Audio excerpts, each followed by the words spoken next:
Did you know there's a hidden trick on Power BI's filter pane? No? Stick around and I'll show you. Let's start by creating our visual. It can be anything. In our example, we will be creating a clustered column chart with information about fruits and vegetables sales amount and sales quantity.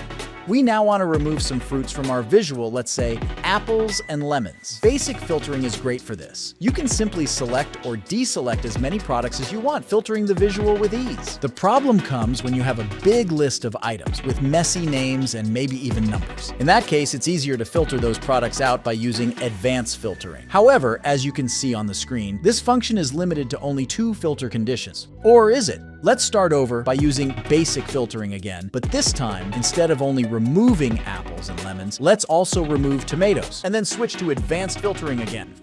Et voila! We now have 3 options on our advanced filtering. Pretty rad, isn't it?